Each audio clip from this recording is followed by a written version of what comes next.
The transport ship hummed quietly as it moved through the dark space between stars. Maya Rodriguez sat in the pilot seat with her hands resting on the controls. Her eyes were tired but alert. She had been flying for 6 hours straight and still had 2 more to go before reaching Earth Station 7. Behind her in the small cargo bay, her 2 children were playing a game on their data pad. Jake was 12 years old and Luna was 8.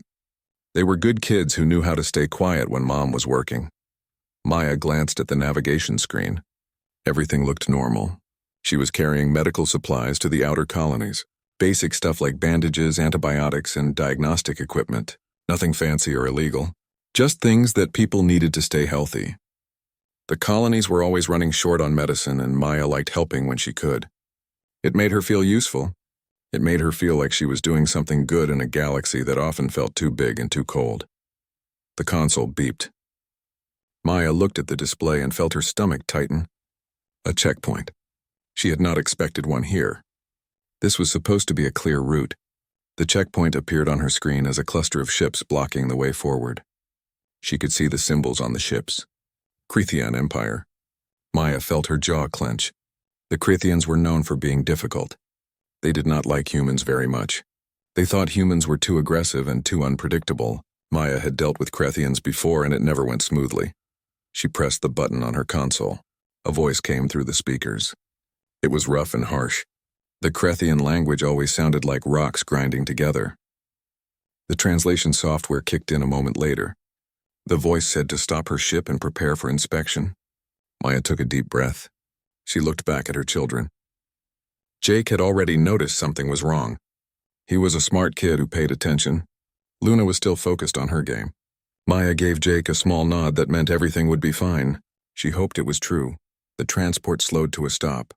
3 Krithian patrol ships moved closer. They were twice the size of her little transport. Their hulls were dark gray with red markings. Maya powered down her engines as instructed. She activated her identification beacon. Her ship ID, her personal ID, and her flight plan all transmitted automatically. Everything was legal and proper. She had all her permits and licenses. There should not be any problems. But Maya had learned a long time ago that should not and would not were 2 different things. A boarding tube extended from the largest Krithian ship and locked onto her airlock. Maya heard the clunk of metal on metal. She stood up from the pilot seat and walked to the airlock door. Behind her, Jake moved closer to Luna. He put his arm around his little sister. Maya was proud of him for that. She pressed the button to open the inner airlock door. The outer door would open automatically once the Krithians were ready. The airlock door hissed open. 5 Krithians entered her ship. They were tall creatures, almost 7 feet high. Their skin was covered in gray scales. They had 4 arms each and their eyes were yellow with vertical slits like a snake. The one in front wore more armor than the others. He must be the officer in charge. He looked at Maya with those cold yellow eyes. His mouth opened to show rows of sharp teeth. The officer spoke in Krithian. The translator on Maya's wrist turned his words into English. He said his name was Commander Vexnar. He said he was inspecting all ships in this sector. He said it with a tone that made it clear he did not care whether Maya liked it or not. Maya kept her face calm.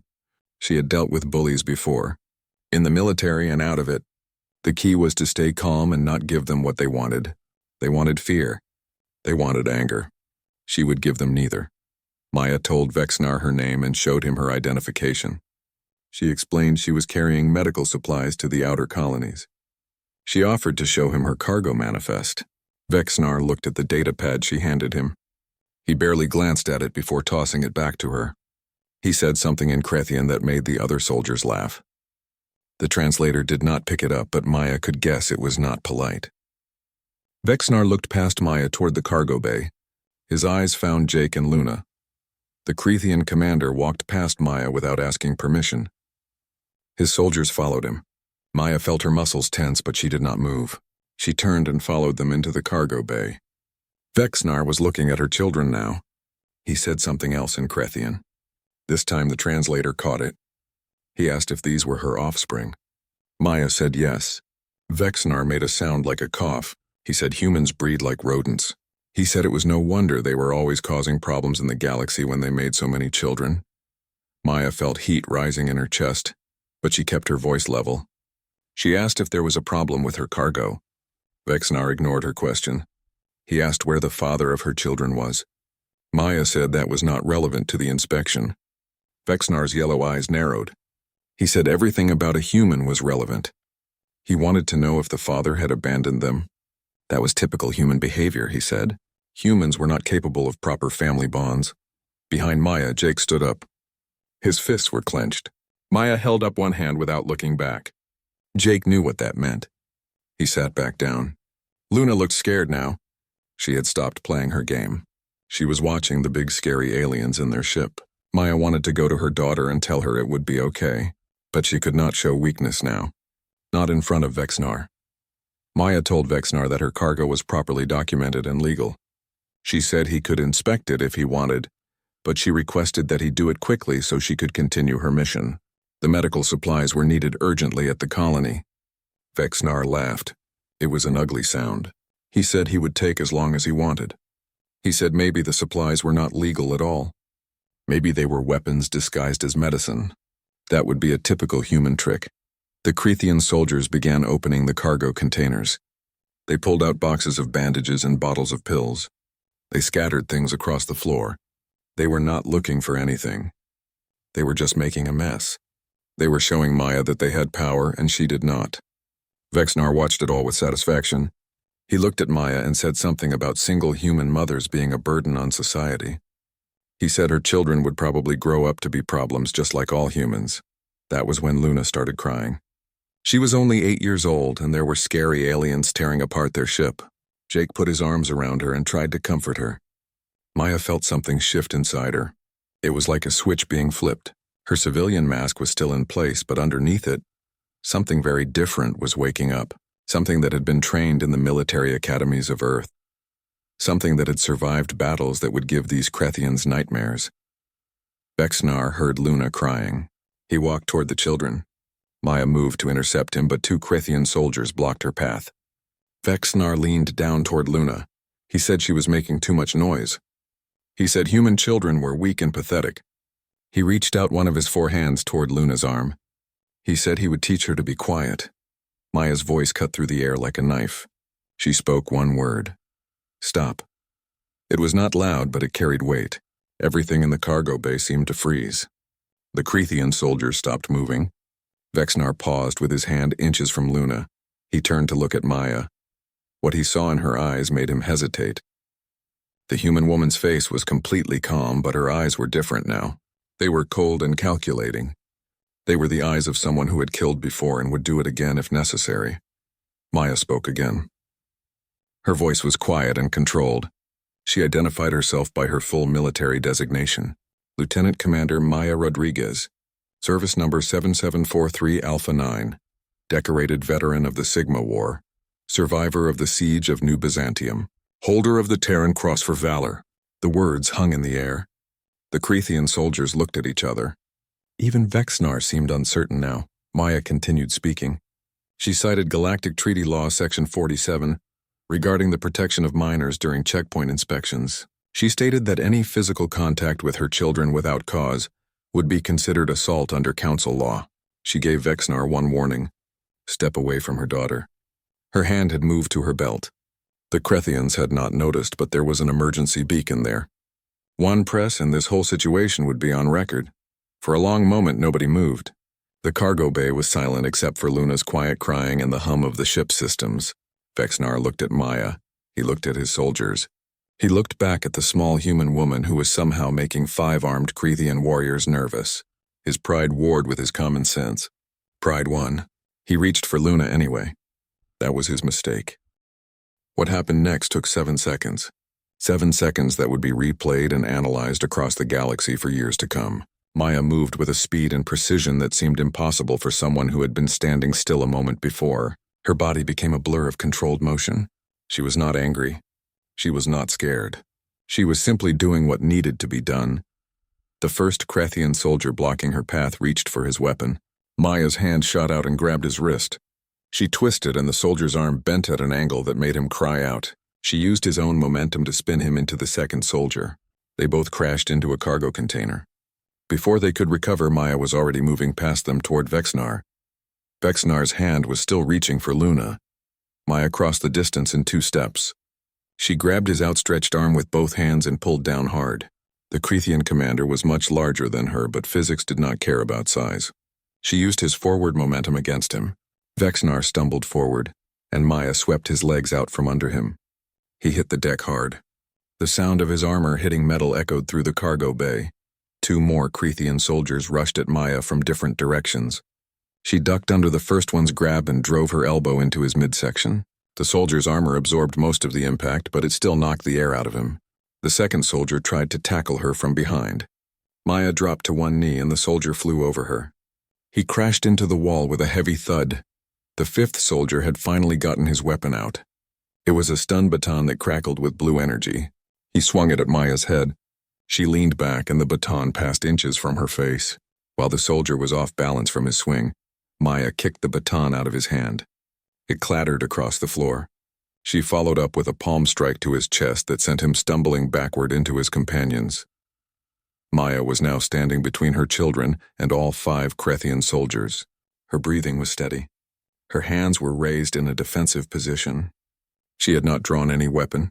She had not thrown a single punch with full force. Everything she had done was controlled and measured. She had used exactly as much force as necessary, and not one bit more. That was what her training had taught her.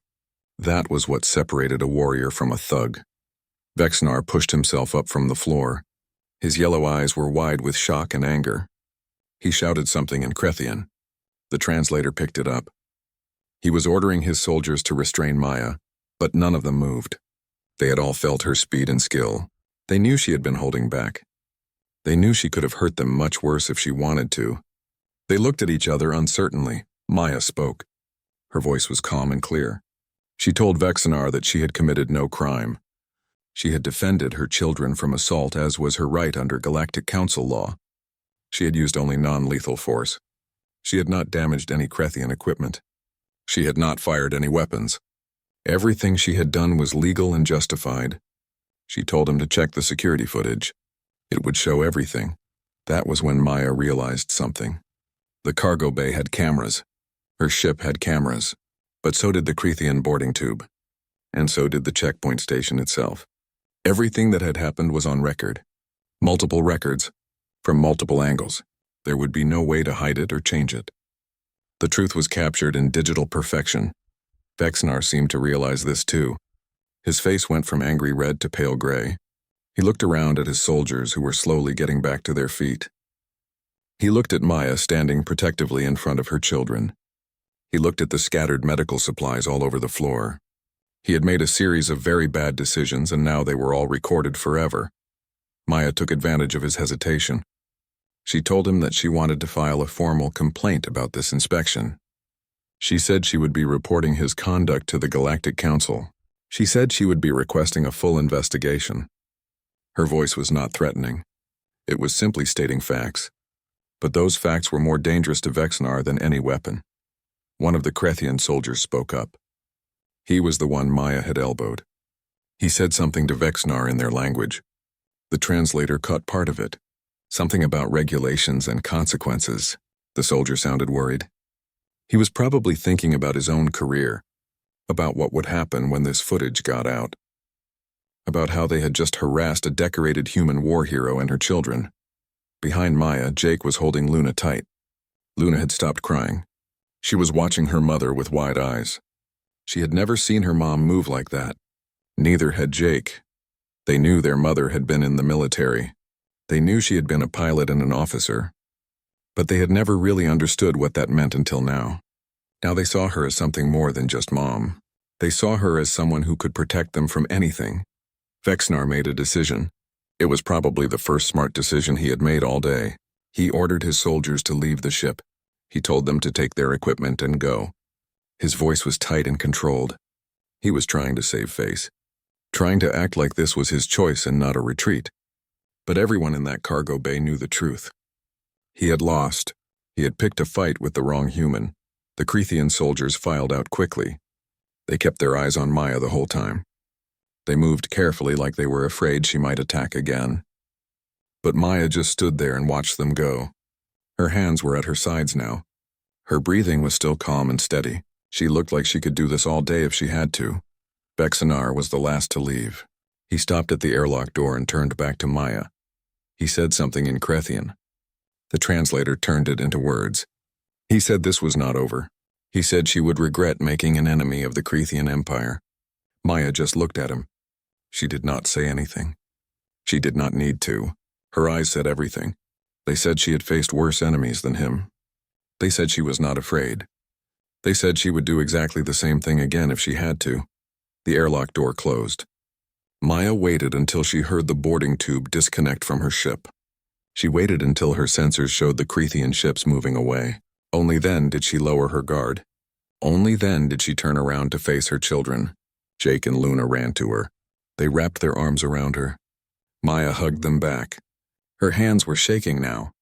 The adrenaline was wearing off and the reality of what had just happened was sinking in. Jake asked if she was okay. Maya said yes. She asked if they were okay. They both nodded.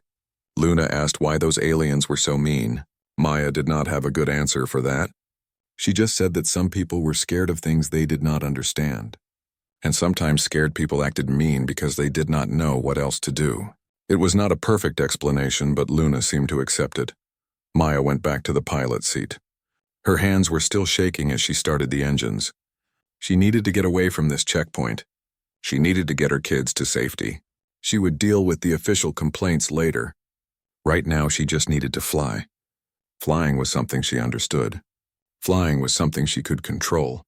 Unlike angry aliens and political tensions in a galaxy that sometimes felt too hostile for a single mom just trying to do her best, the ship moved forward.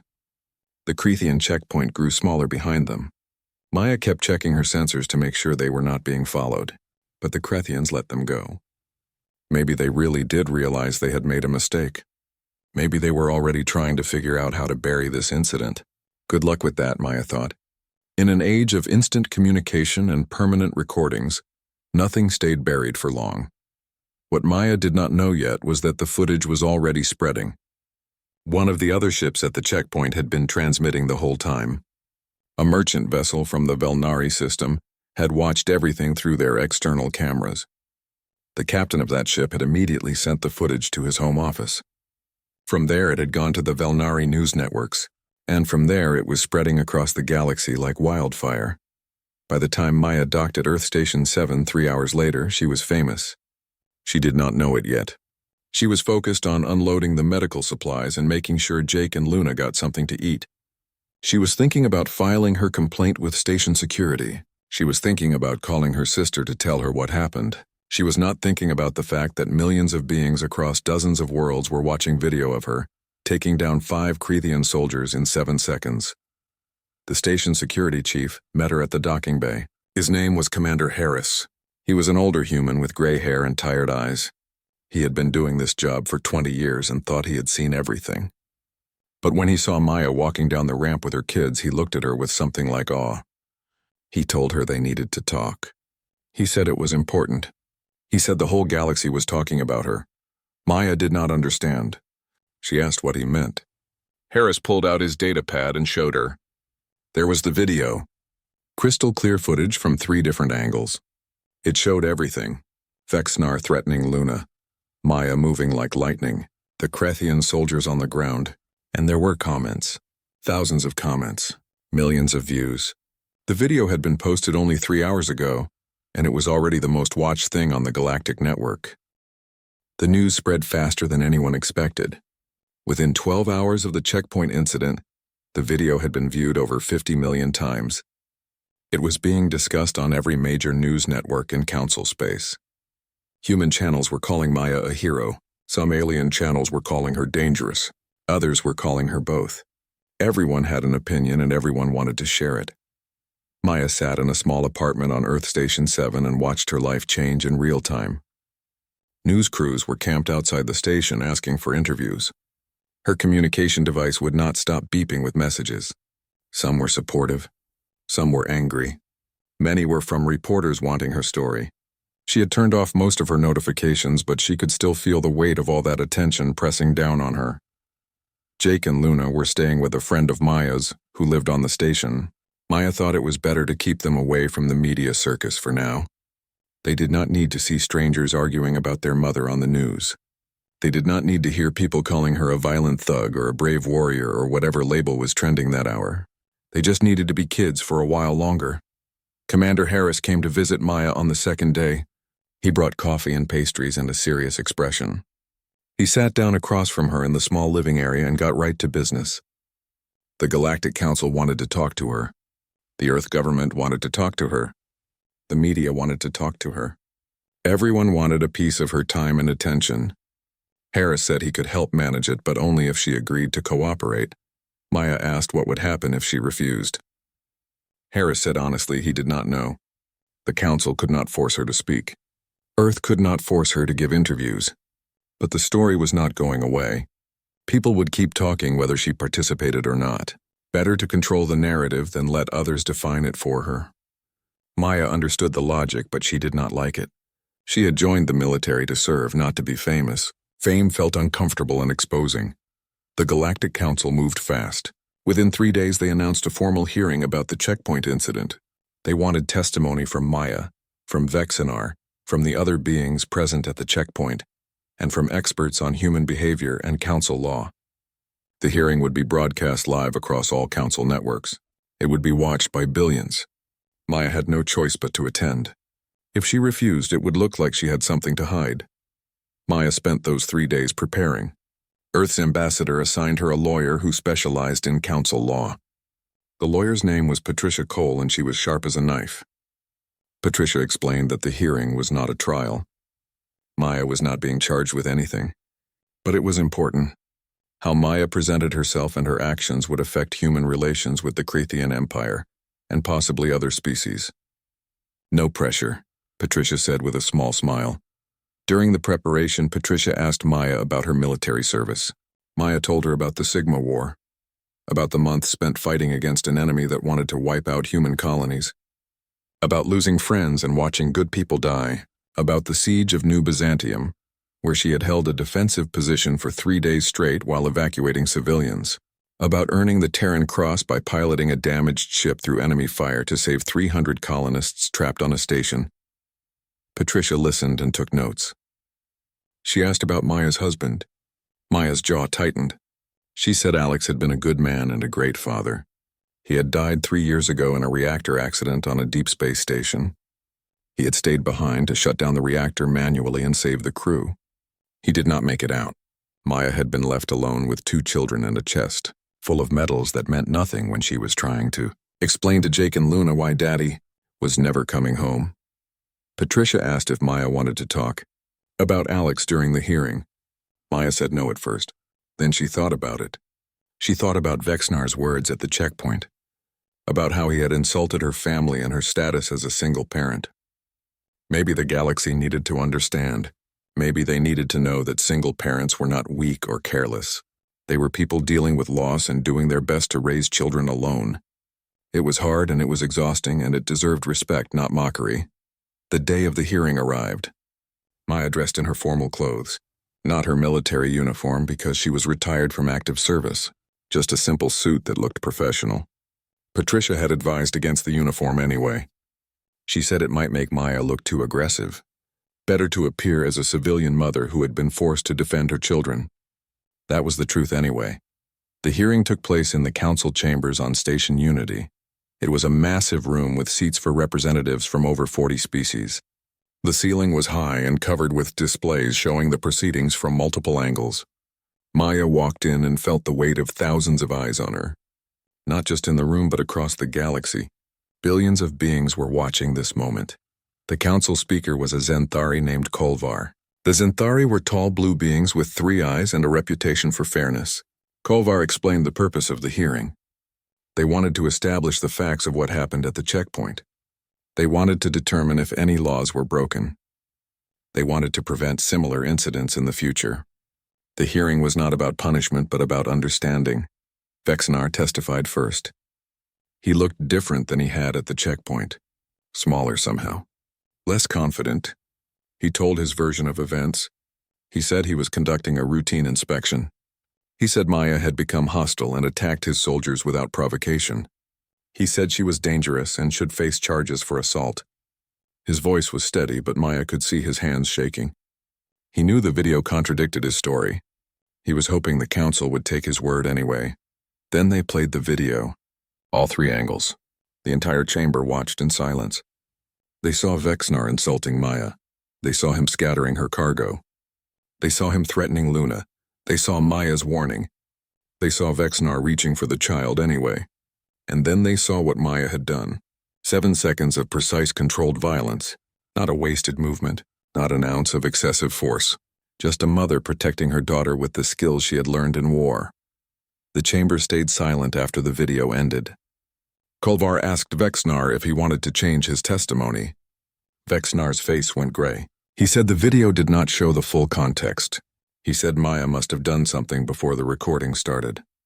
But there were other videos. From the merchant ship. From the station.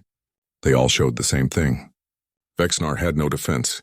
He had been caught in a lie and everyone knew it. Maya testified next. She spoke clearly and calmly. She explained that she was transporting medical supplies. She showed her documentation. She described the inspection and Vexnar's behavior. She explained why she had identified herself by her military designation. She wanted Vexnar to understand that she was not just a random civilian. She was someone who knew the law and knew her rights. She had hoped that would make him back down.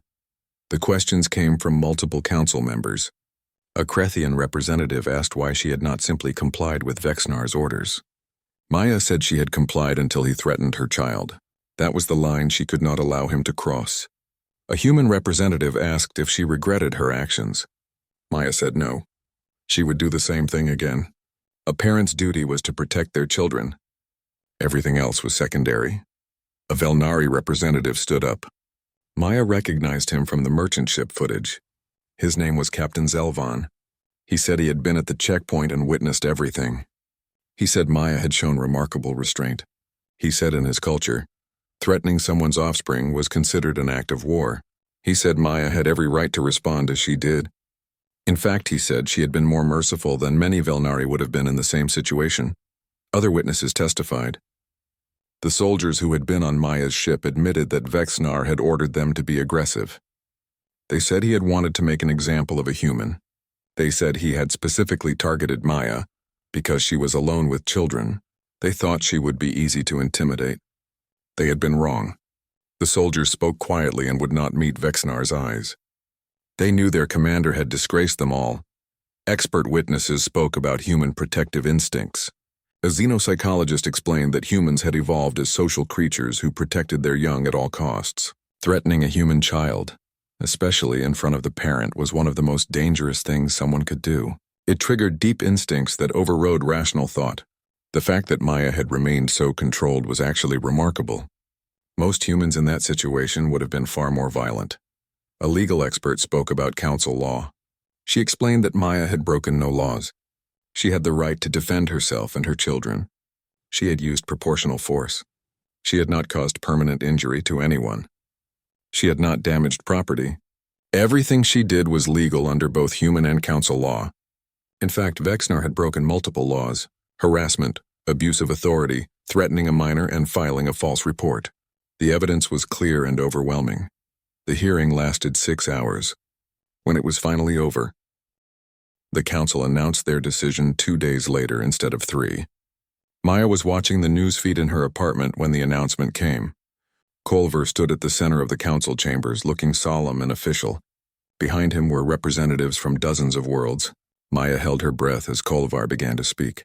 The council had reviewed all evidence and testimony. They found that Lieutenant Commander Maya Rodriguez had acted within her legal rights. She had committed no crimes. She had shown remarkable restraint in a situation where most beings would have responded with greater violence. The council praised her discipline and her dedication to protecting her children. They acknowledged that she was a credit to humanity and to parents everywhere. Then Kolvar turned to Vexnar's actions.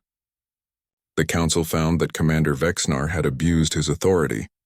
He had harassed a civilian without cause. He had threatened a minor. He had filed false charges. He had lied under oath to the council. These were serious violations of council law and Krethian military regulations. The council was recommending that the Krethian Empire take immediate disciplinary action. They were also recommending reforms to checkpoint procedures across all council space. The news feeds exploded with reactions. Human channels celebrated the decision. They called it a victory for justice and common sense. Some alien channels were more cautious. They worried about what this meant for checkpoint security. If officers could not inspect ships thoroughly, how would they catch smugglers and criminals? But most channels agreed that Vexnar had gone too far.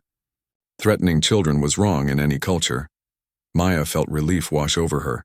She had not realized how tense she had been until that moment. Jake and Luna cheered when they heard the news. They hugged their mother and said they were proud of her. Maya smiled, but inside she felt complicated emotions. Yes, she had been vindicated. But the whole situation should never have happened in the first place. She had just wanted to deliver medical supplies.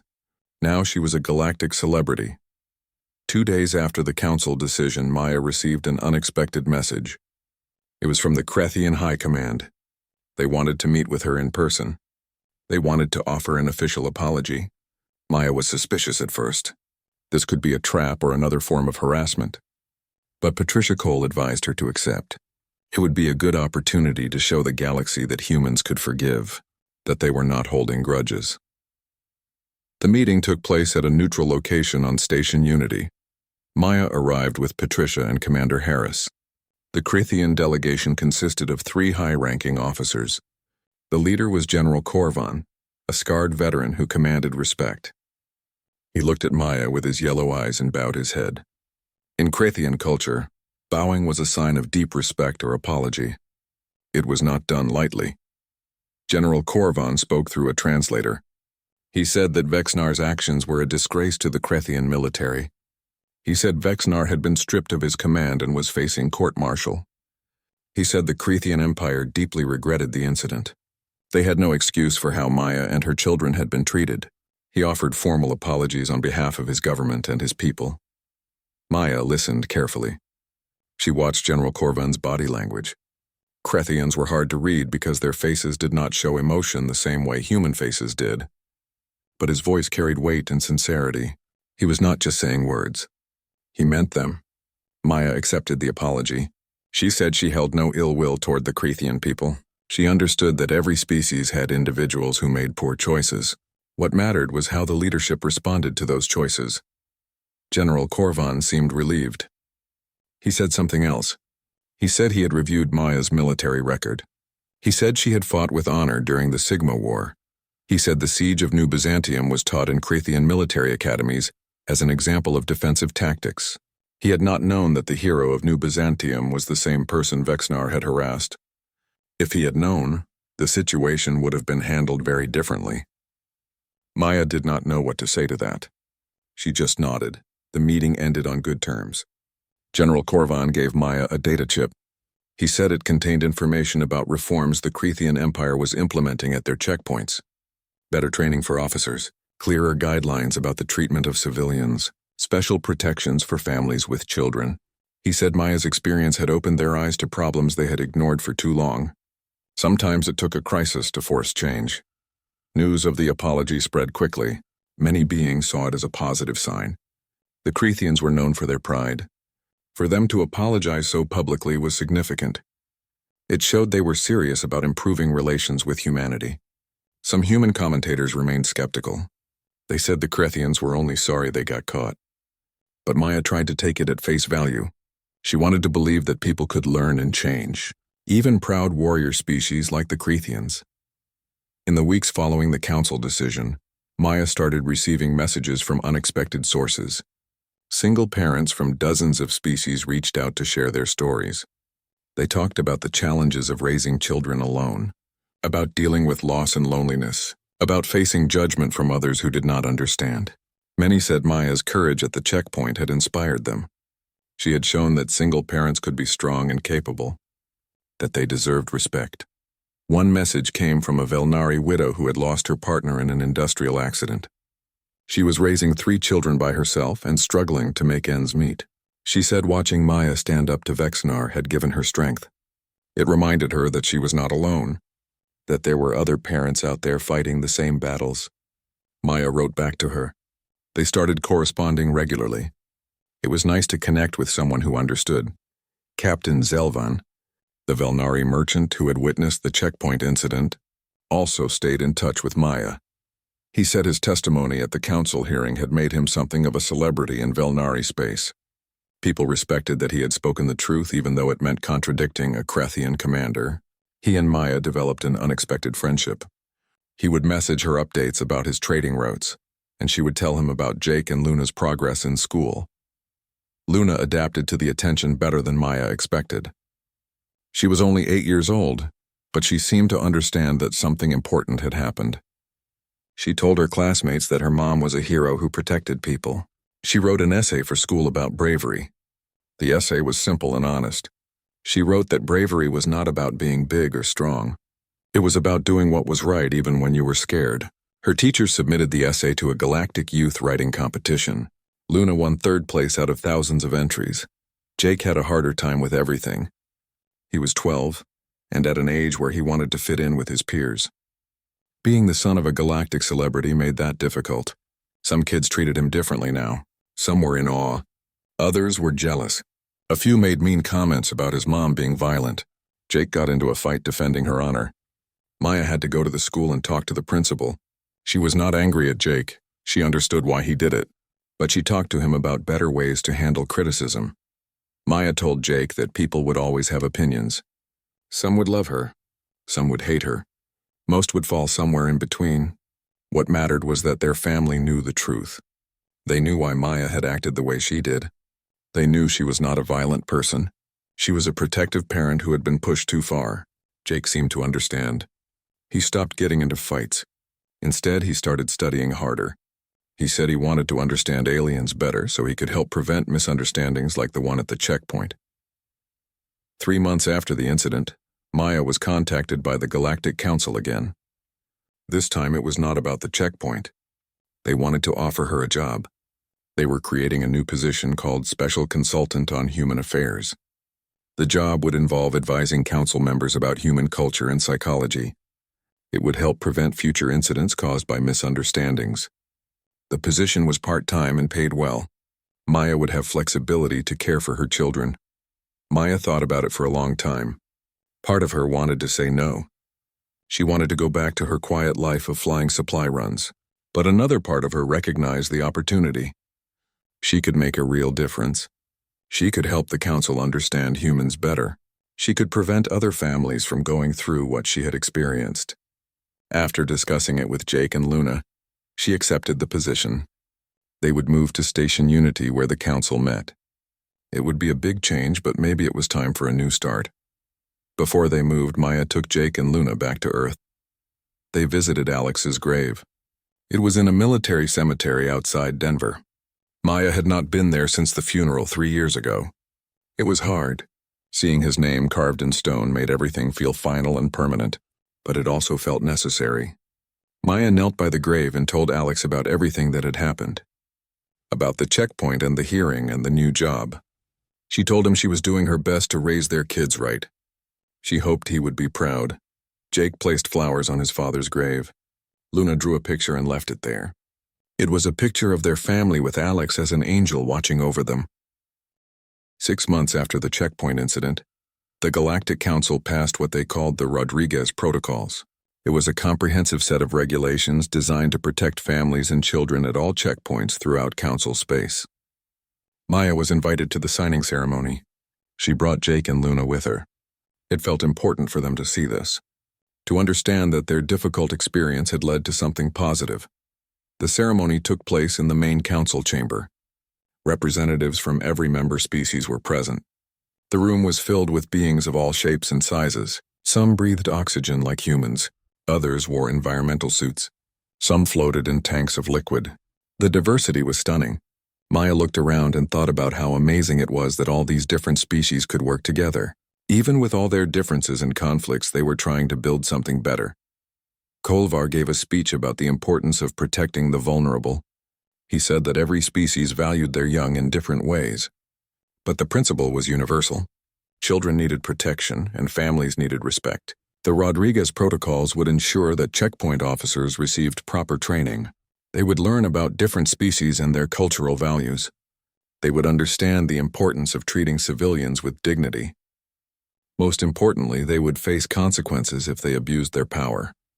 Maya was asked to say a few words. She had not expected this, but Patricia had prepared her just in case. Maya stood at the podium and looked out at the assembled representatives. She thought about what to say. She thought about Vexnar and the checkpoint. She thought about all the single parents who had reached out to her. She thought about Alex and what he would have wanted her to say. Maya kept her speech simple. She thanked the council for taking action. She said that no family should have to go through what hers had experienced. She said that protecting children was not just a human value. It was something that connected all intelligent species. She talked about how parents everywhere faced similar challenges. Work and worry and the constant fear that they were not doing enough. The least society could do was treat them with respect and dignity. She finished by saying she hoped these new protocols would make the galaxy a little bit safer for everyone's children. The council representatives stood and applauded. It was a strange sight. Krethians and humans and Zenthari and dozens of other species all standing together and clapping their hands or appendages or making whatever gesture their culture used to show approval. Luna tugged on Maya's sleeve and whispered that this was really cool. Maya smiled and agreed. It was pretty cool. After the ceremony, Maya was approached by several representatives. A Velnari counselor thanked her for her courage. A human ambassador said Earth was proud of her. Even a Krethian representative came over. It was not General Korvan, but another officer named Commander Telras. He said the Krethian military had already implemented many of the new protocols. Checkpoint incidents had dropped significantly. He said Maya had done a service not just to humans, but to Krethians as well. By exposing the problems in their system, she had helped them improve. The Rodriguez protocols had real effects. Within 3 months of implementation, harassment complaints at checkpoints dropped by over 70%. There were fewer confrontations and fewer escalations. Officers were being held accountable when they stepped out of line. Families traveling through council space felt safer. The changes were not perfect. There were still problems and still bad officers. But things were getting better. Progress was slow, but it was real. Maya's work at the council continued to evolve. She started giving lectures at the council's training academy. She would talk to new security officers about human culture and psychology. She would explain why humans reacted the way they did in certain situations.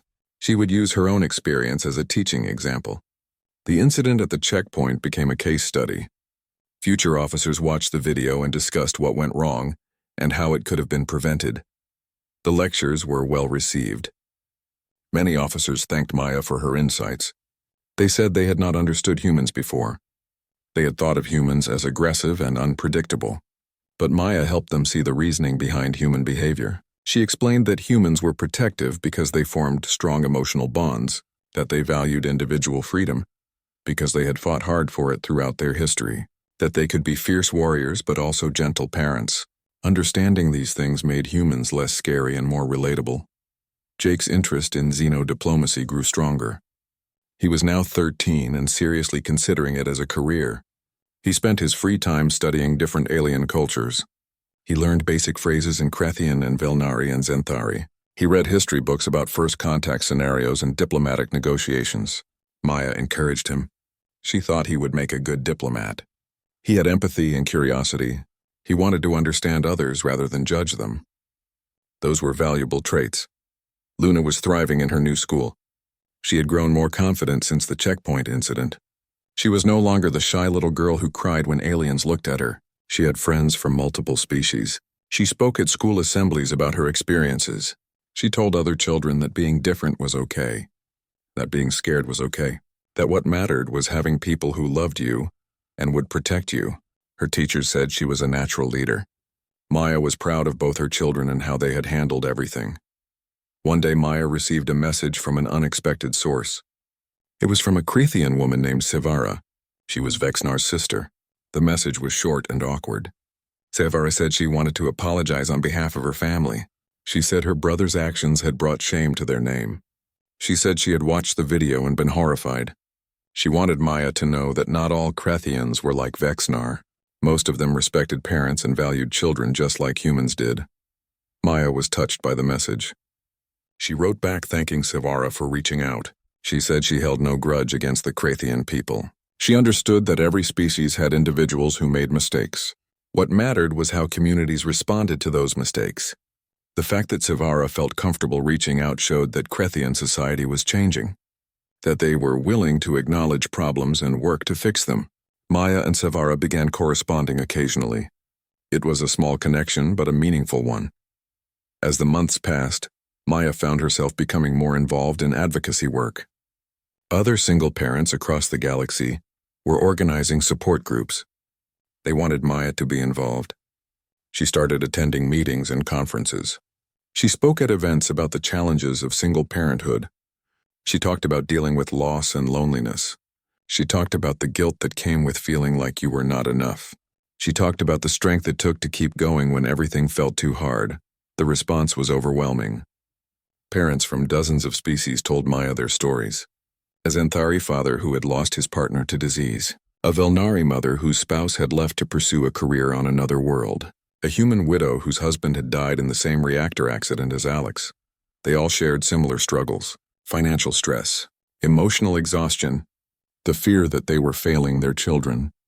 But they also shared similar strengths: determination, love, the willingness to sacrifice everything for their kids. Maya realized that single parenthood was a universal experience. It crossed species boundaries and cultural differences. The specifics varied, but the core challenges were the same. This understanding helped her feel less alone. She had thought her struggle was uniquely human. But it turned out that parents everywhere faced similar battles. That knowledge was comforting. It meant she was part of a larger community, a community of people doing their best in difficult circumstances. 1 year after the checkpoint incident, Maya was interviewed by a major galactic news network. The interviewer asked her to reflect on everything that had happened. Maya said it had been the hardest year of her life in some ways, but it had also been transformative. She had discovered strength she did not know she had. She had made connections with people across the galaxy. She had turned a traumatic experience into something positive. She was proud of that. The interviewer asked about Alex. Maya's expression softened. She said Alex would have been proud of Jake and Luna. They were growing into amazing people. She said she thought about him every day. She missed him terribly, but she had learned to carry that grief alongside her joy. She had learned that you could be sad and happy at the same time. That missing someone did not mean you could not build a good life. She hoped that message would help other people dealing with loss. The interviewer asked what Maya wanted people to remember about the checkpoint incident. Maya thought about it carefully. She said she wanted people to remember that parents will always fight for their children. That was not aggression. That was love. She wanted people to remember that strength came in many forms, not just physical power but also emotional resilience. She wanted people to remember that single parents deserved respect and support, not judgment and mockery. Most of all, she wanted people to remember that change was possible, that one moment of courage could inspire movements and reforms. 2 years after the checkpoint incident, Jake turned 15. He had grown tall and serious. He reminded Maya of Alex more and more each day. The same thoughtful eyes, the same way of tilting his head when he was thinking. Jake was preparing to apply for early admission to the Diplomatic Academy on Mars. He needed recommendations, and Maya was helping him gather them. She wrote one herself, of course. But she also reached out to contacts she had made through her work at the Council. Commander Telrus, the Krethian officer who had praised Maya at the protocol signing ceremony, wrote a recommendation for Jake. He said he had met Jake several times at council events. He was impressed by the young man's maturity and cultural awareness. He said Jake had the potential to be a bridge between species. That was high praise coming from a Krethian. Their species did not give compliments lightly. Jake was thrilled when he read the letter. He said it made all his studying worth it. Luna was now 10 years old and had developed a passion for medicine. She said she wanted to be a doctor when she grew up. Specifically, she wanted to specialize in pediatrics for multiple species. She wanted to help children like the ones in the colonies who did not have access to good medical care. Maya was proud of her daughter's compassion. She remembered the medical supplies she had been carrying the day of the checkpoint incident. It seemed fitting that Luna would be inspired to continue that work in a different way. Maya's work at the council had expanded significantly. She was no longer just a consultant on human affairs. She had become an expert on cross-cultural communication and conflict resolution. The council sent her to mediate disputes between human colonies and alien neighbors. She helped establish cultural exchange programs. She advised on first contact protocols. Her recommendations were valued and implemented. She had found her calling in this work. It combined her military training, her personal experiences, and her natural empathy. One of Maya's projects involved creating a network of support centers for single parents across council space. The centers would provide resources, counseling, and community connections. They would help parents dealing with loss, divorce, or abandonment. They would offer childcare assistance and financial planning. They would create safe spaces where parents could share their struggles without judgment. The project was ambitious, but Maya believed it was necessary. Too many parents were suffering in silence. The first support center opened on Station Unity.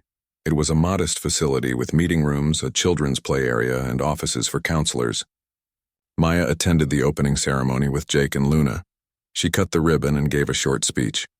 She talked about how isolation was one of the hardest parts of single parenthood, how you could feel alone even in a crowded room, how important it was to have people who understood what you were going through. The center would provide that understanding and support. The center was an immediate success. Within weeks, it was serving dozens of families. Human parents, Velnari parents, Xanthari parents, and others all came together to share their experiences. They formed friendships and support networks.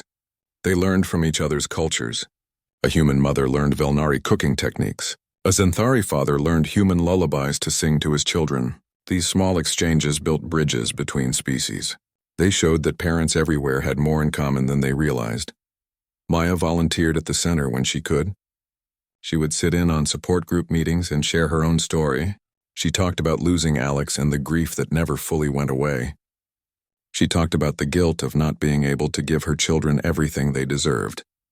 She talked about the exhaustion of working full-time while raising kids alone. She talked about the small victories that kept her going. A good report card, a child's laughter, a peaceful evening at home. These things mattered. The other parents appreciated Maya's honesty. She was famous, but she was also real. She did not pretend everything was easy. She did not act like she had all the answers. She was just another parent trying to do her best. That authenticity made her approachable. People felt comfortable opening up to her. They shared things they had never told anyone else. The support groups became places of genuine healing and connection. One day, Maya met a Krethian woman at the center. Her name was Kivara, and she had recently lost her partner in a mining accident. She was struggling to raise her 2 young children alone. Krethian culture placed heavy emphasis on 2-parent families. Being a single mother carried significant stigma. Kivara felt judged by her community. She was grateful to find the support center where she could talk freely without shame. Maya and Kivara bonded over their shared experiences. Despite their species differences, their struggles were remarkably similar. The financial stress, the loneliness, the fear of not being enough for their children. They started meeting regularly outside the support group. They would have coffee and talk about parenting challenges. Sometimes they would bring their children together for playdates. It was strange to watch human and Krethian kids playing together. But it worked. Children were more adaptable than adults. Through Kivara, Maya learned more about Krethian culture. She learned that Krethians were not as cold and aggressive as humans often thought. They valued family deeply. They grieved losses intensely. They loved their children fiercely. Their emotional expressions were just different from human ones. Once Maya understood this, she found Krethians much easier to relate to. She wished more humans could see past the scales and teeth to the people underneath. More support centers opened across council space. Within a year, there were 15 centers on various stations and planets. Each one was adapted to local needs and cultures, but they all shared the same core mission of supporting single parents.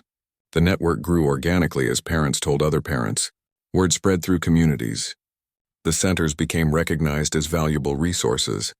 Local governments started providing funding. The project was becoming self-sustaining. Jake received his acceptance letter from the Diplomatic Academy. He had been accepted with a scholarship covering most of his tuition. Maya cried when she read the letter. She was so proud of him. He had worked hard and it had paid off. He would be leaving for Mars in 3 months. Maya tried not to think about how empty the apartment would feel without him. But she knew this was good. He was growing up and pursuing his dreams. That was what she had always wanted for him. Luna handled the news of Jake leaving better than Maya expected. She said she would miss her brother, but she was happy for him. She said she wanted to go to the medical academy when she was old enough. She had it all planned out. She would study on Earth for 2 years, then transfer to the interspecies medical program on Zenthar Prime. She wanted to learn from the best doctors in multiple species. Luna had always been a planner. Even as a little girl, she had known what she wanted. Maya admired that certainty. Before Jake left for Mars, the family took a trip back to Earth. They wanted to visit Alex's grave one more time together. They also wanted to see Maya's sister and some old friends. It had been 2 years since they had been back to Earth. The planet felt both familiar and strange. Maya had changed so much.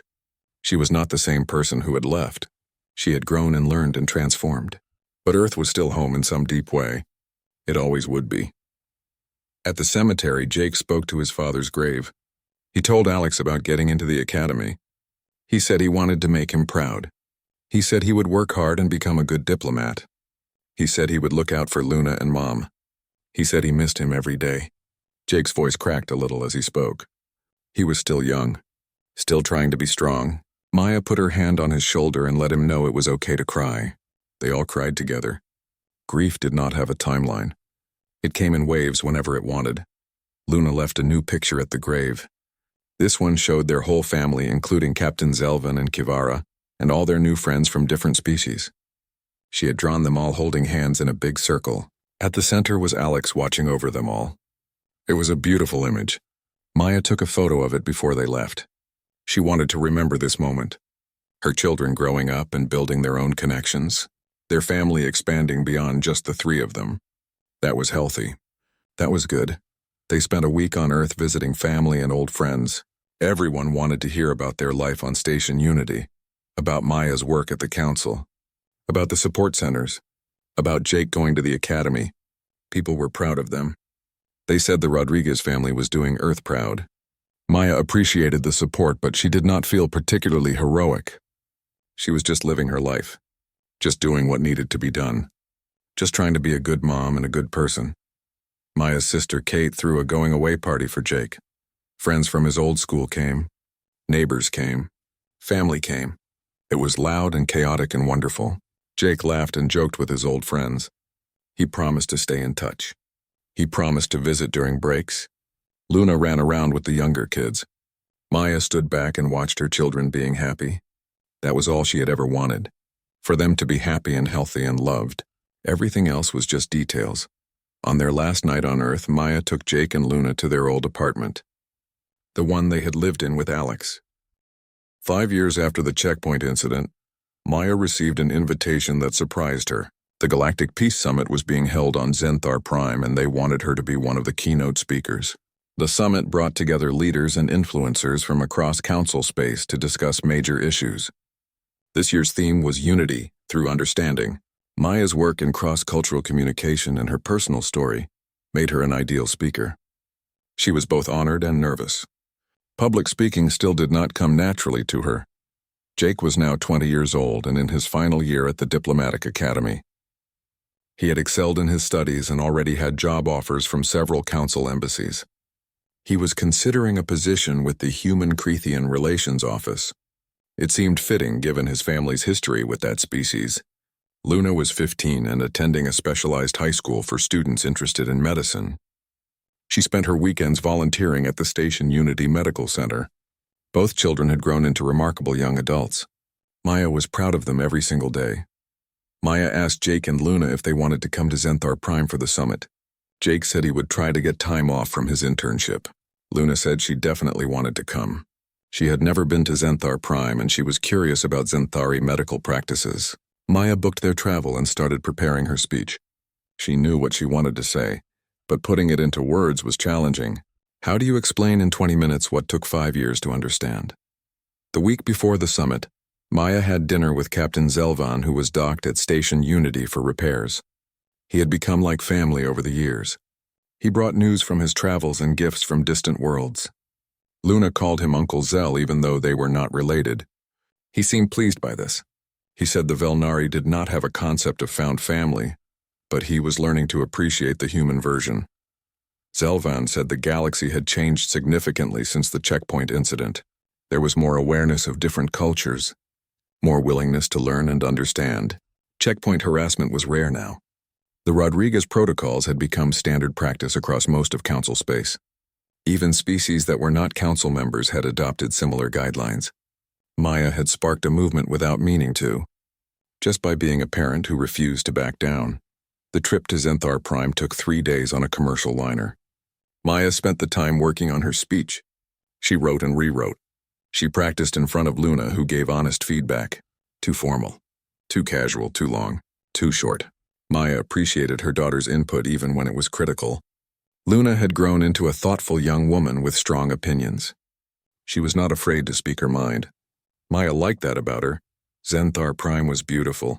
The planet was covered in purple forests and blue oceans. The cities were built vertically with towers reaching into the clouds. The Zenthari preferred height to sprawl.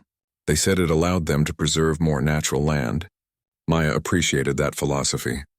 Earth could learn from it. The summit was being held in the capital city's conference center.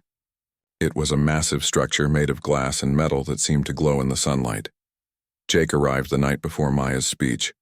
He had managed to get 3 days off from his internship. He looked professional in his academy uniform. He was confident and poised. Maya remembered the scared 12-year-old boy at the checkpoint. That boy was gone. In his place was a young man ready to make his mark on the galaxy. The transformation was both wonderful and bittersweet. Maya missed the little boy, but she was proud of the man he had become. The morning of her speech, Maya woke up nervous. Her hands were shaking as she got dressed.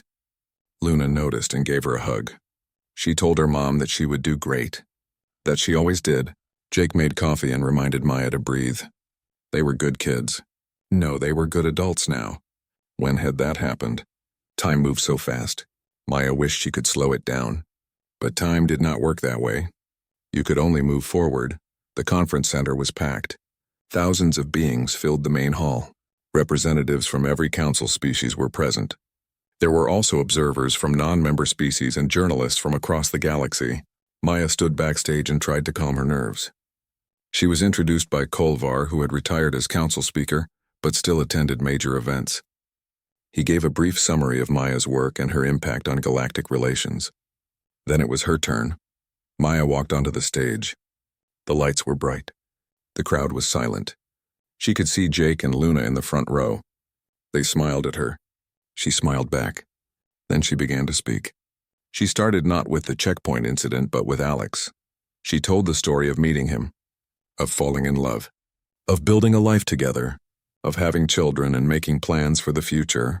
She told them about the day he died, about the reactor breach and his choice to save others, about becoming a widow at 32 years old with 2 young children to raise alone. The crowd listened in silence. Maya had learned that stories connected people. Facts and figures were important, but stories touched hearts. She told them about the struggles of single parenthood, about working long hours and missing school events, about the guilt and exhaustion and loneliness. She told them about the small joys too, the bedtime stories and silly jokes, the proud moments at graduations and competitions, the everyday love that made everything worthwhile. Then Maya talked about the checkpoint. She described Vexnar's harassment, his threats, his hand reaching for Luna. She described the 7 seconds that changed everything. But she did not focus on the violence. She focused on the choice. She told the audience that she could have killed those soldiers. She had the training and the authorization, but she chose restraint. She chose to protect her daughter without becoming a monster. That was the human way. That was the lesson she wanted the galaxy to understand. Maya explained that humans were not the aggressive warmongers some species feared. Yes, humans could fight. Yes, they were fierce when protecting their own.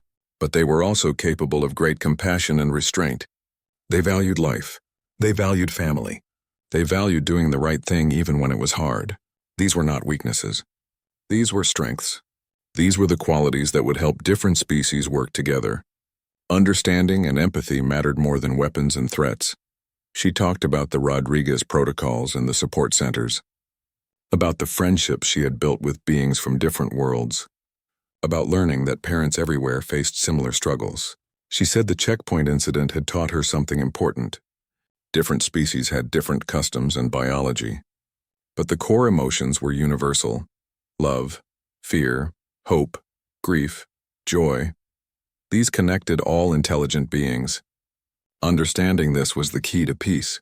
Maya spoke about her children, about Jake pursuing diplomacy and Luna pursuing medicine, about how they had taken a traumatic experience and used it to fuel their dreams, about how they represented the future of human-alien relations, a future built on understanding rather than fear, a future where species differences were celebrated rather than used as weapons, a future where parents from all worlds could raise their children in safety and peace.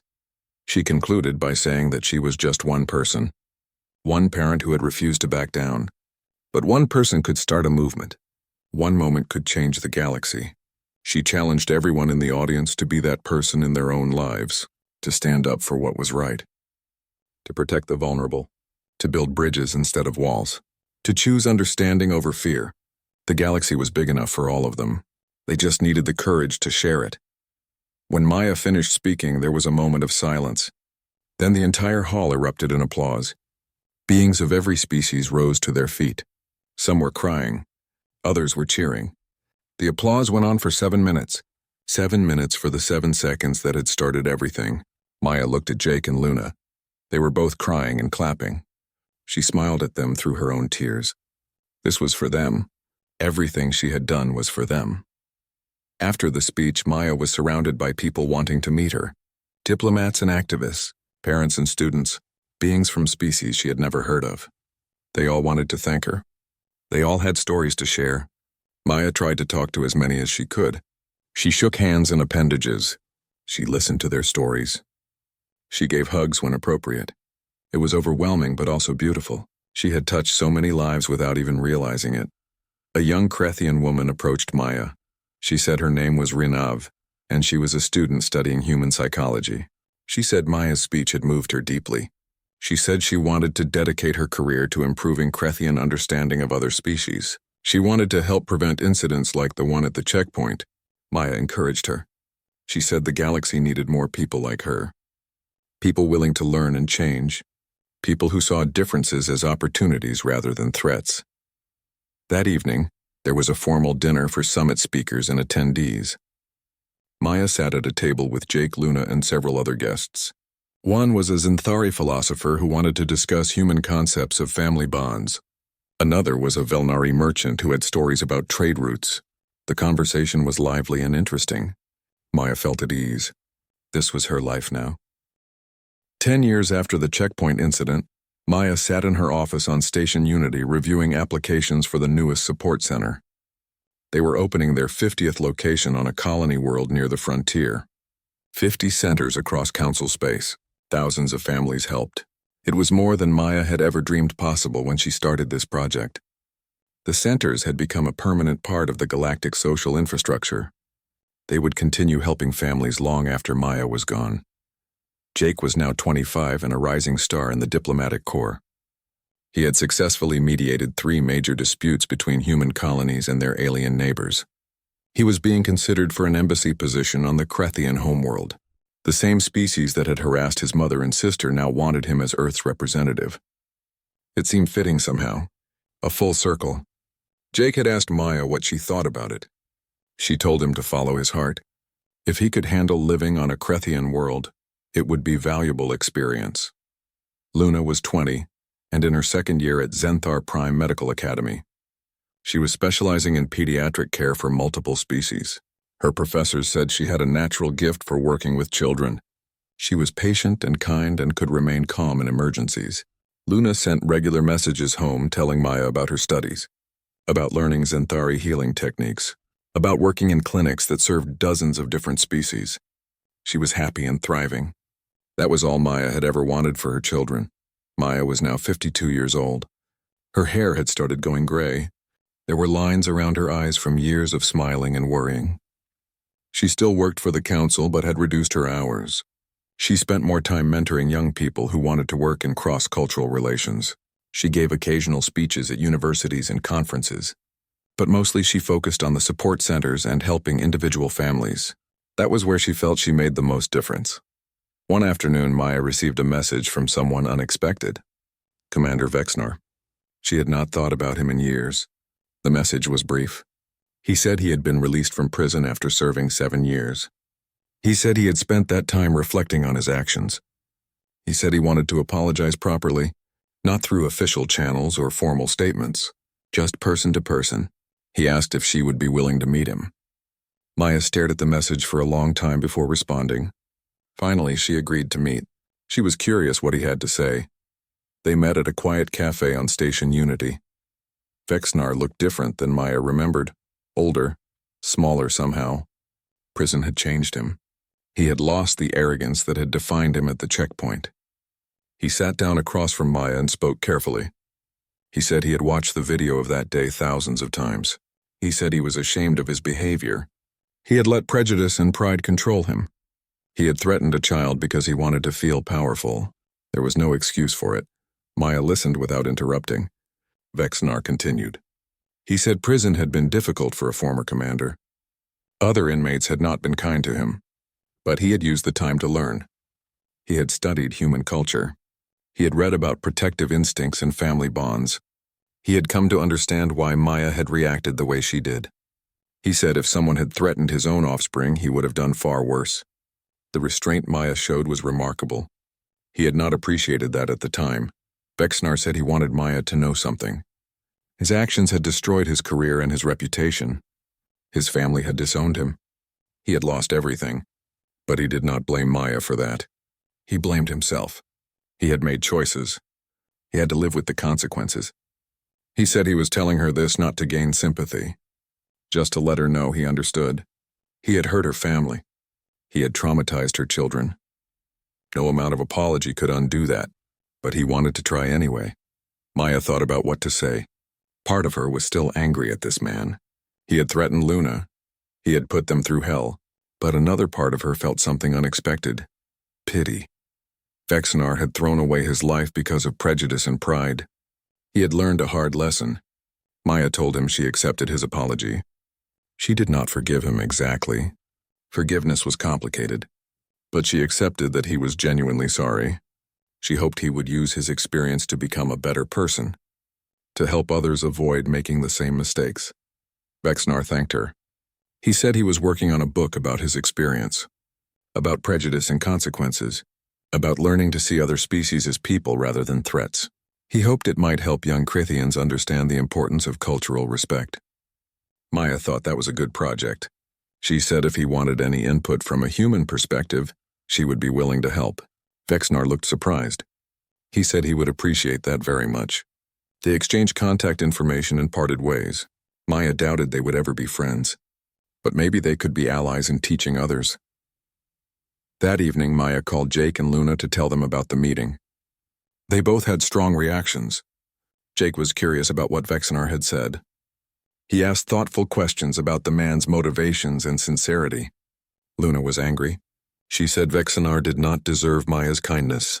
Maya understood both perspectives. She told them that holding on to anger hurt the person carrying it. She had been angry for years, but at some point she had decided to let it go. Not for Vexnar's sake, for her own. Forgiveness was not about forgetting. It was about choosing peace over pain. A few weeks later, Maya received another unexpected message. This one was from the council leadership. They wanted to create a position called Director of Interspecies Family Services. The director would oversee all the support centers and expand the program to non-council worlds. They wanted Maya to take the position. It would be a promotion with more resources and influence, but it would also mean more travel and less direct work with families. Maya had to think carefully about it. She discussed it with her children. Jake thought she should take it. He said she could do more good on a larger scale. Luna was less sure. She said Maya seemed happiest when working directly with families. The question was what Maya wanted. Did she want influence or did she want connection? Maya thought about it for days.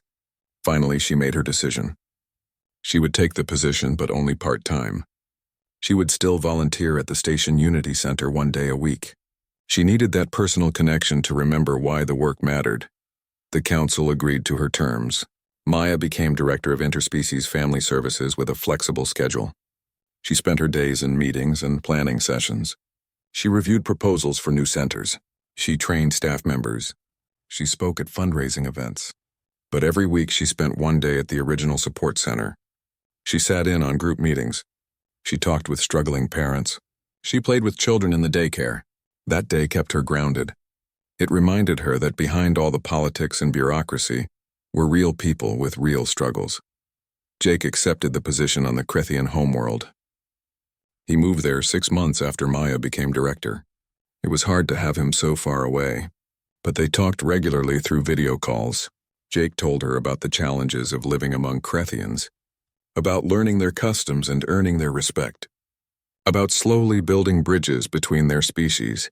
He said he thought about that day at the checkpoint often, how one bad interaction had almost poisoned relations between humans and Crethians, how much work it took to build trust, but he was determined to do it. Luna graduated from medical school with honors. She was offered a position at a frontier hospital that served multiple colony worlds. The pay was not great, but the experience would be invaluable. Luna took the job. She messaged Maya pictures of the hospital. It was small and under-resourced, but the staff was dedicated. Luna said she felt like she was making a real difference. She was treating humans and aliens. She was learning new techniques. She was exactly where she wanted to be. Maya was proud of her daughter's choice to serve rather than chase money or prestige. Captain Zelvan retired from trading and moved to Station Unity. He said he was too old to keep flying around the galaxy. He wanted to spend his final years somewhere comfortable. Maya helped him find an apartment near hers. They had dinner together once a week. Zelvan would tell stories about his adventures, and Maya would update him on her work. He had become family over the years. When Maya thought about her life, he was part of it, along with Kivara and Patricia Cole and Commander Harris and all the others who had supported her journey. On the 10th anniversary of the checkpoint incident, several news networks wanted to do retrospective pieces. They wanted to interview Maya and her children. They wanted to revisit the story and show how it had changed the galaxy. Maya agreed, but only if they focused on the positive outcomes. The Rodriguez protocols, the support centers, the improved relations between species. She did not want to dwell on the violence or trauma. She wanted to celebrate what had been built from that difficult moment. The documentary that resulted was well received. It showed Maya at work at the council, Jake on the Crethian homeworld, Luna at her frontier hospital. It interviewed parents who had been helped by the support centers. It showed clips of the original checkpoint video, alongside footage of integrated families and peaceful checkpoints. It told a story of progress and hope.